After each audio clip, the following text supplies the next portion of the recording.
Programang ito ay rated SPG. Striktong patnubay at gabay ng magulang ang kailangan. Maaaring may masiselang tema, lengguwahe, karahasan, sexual, horror o droga na hindi angkop sa mga bata. Habang nag-usap ang pamilyang Benito kasama si Tanggol, biglang dumating si Badong. Kaya naroon si Badong upang hayain si Fatima na makipag-date sa kanya. Nakakasiguro naman si Badong na hindi siya tatanggihan ni Fatima dahil meron itong utang sa kanya. Pero sobrang takot naman ni Badong nang makita niya si Tanggol at may dala pa itong baril. Nang malaman ni Tanggol na may utang si Fatima kay Badong, hindi naman nag-aalinlangan si Tanggol, agad siyang nagbilang ng pera para bayaran si Badong. Mas lalong natakot si Badong nang narinig niya mula kay Tanggol na hindi na siya pababalikin sa kanila Fatima.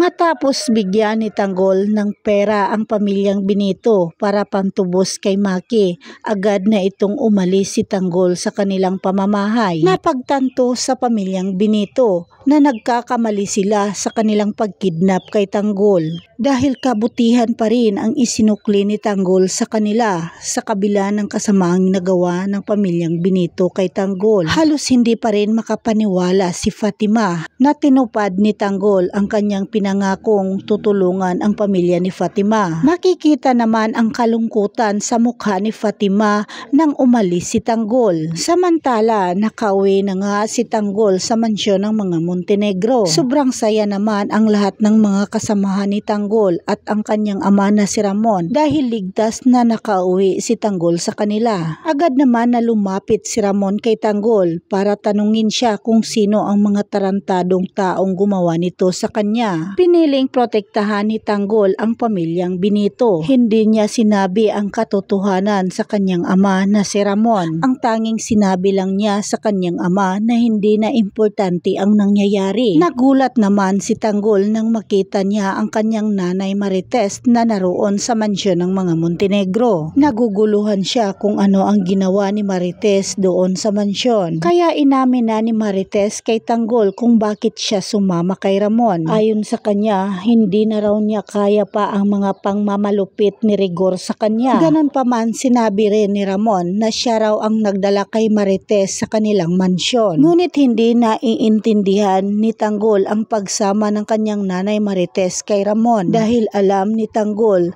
na hindi titigil si Rigor hanggat hindi mababawi si Marites. Ipinangako naman ni Ramon kay Tanggol na kaya niyang protektahan si Marites mula kay Rigor. Sobrang nag-alala si Tanggol para sa kanyang nanay Marites. Hindi niya nagustuhan ang mga nagawang desisyon ni Ramon para sa kanyang nanay Marites. Nakakasiguro si Tanggol na mas lalo lang mapapahamak ang kanyang nanay Marites sa pagsama kay Ramon.